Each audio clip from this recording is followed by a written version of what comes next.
Dr. Holmes wrote, he said, greater than fear is love. He says it dissolves all fear. It casts all doubt aside. It frees the captive.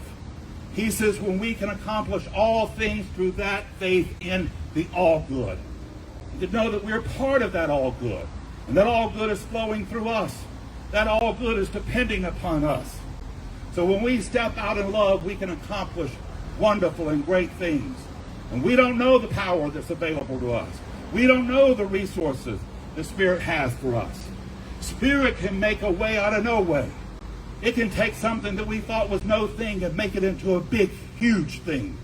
It can be something you cast away. It can change it into a miracle.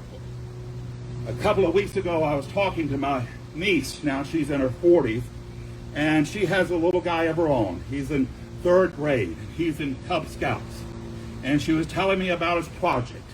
His project was that they give him a little wooden car that you have to carve to make a race car.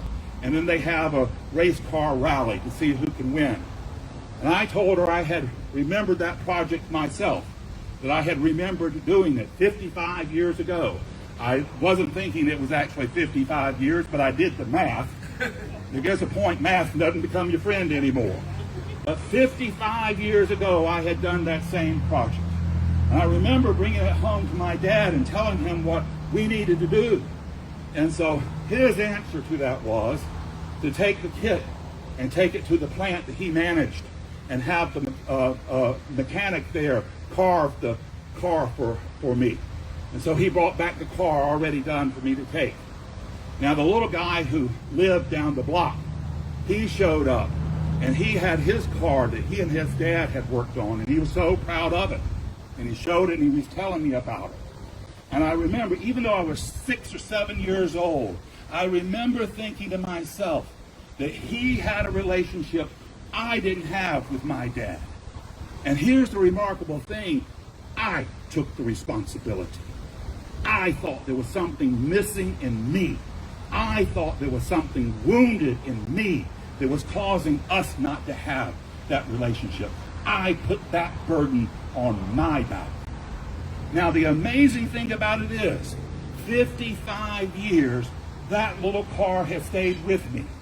I have no reason why.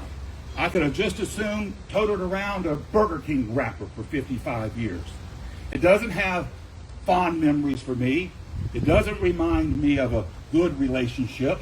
But that little car went from Macon, Georgia, to Atlanta, to D.C., to San Francisco, to Atlanta, and St. Augustine. And I was telling my niece about it. And I said, well, I'll get it out and I'll send you a picture. And so I did, and she was so excited about it. So I thought, well, I'll send it to Luke. I'm not planning to be in any more Cub Scout race car rallies, so I'll send it to him. Before I packaged it up, Tom got it a hold of it and fixed it all up really nice. He put headlights on it and a seat in it. It was really looking spiffy. Much better for the 55 years. So I sent it off to Luke. When we did FaceTime, he told me, he said, oh, Uncle Kenny, he says, it's on my dresser. He says, that's the model me and Dad are going to use to have my race car. He said, I want a race car just like yours. Now you see what Spirit has done? Spirit took something that I thought was no thing, and it made it into a big thing for him. Spirit took what was wounded in me when I thought I had nothing to give, when I thought I was the wounded place, and it's provided something miraculous for him. And it may go on and inspire him, and who knows, it might even go on and inspire his kids. And I have to think that it's even helped my dad, gone for 45 years now. Maybe it's helped him, relieved him of a burden of a relationship not developed. We don't know the good we can do when we step out into Spirit. You don't know all you can accomplish. You know that.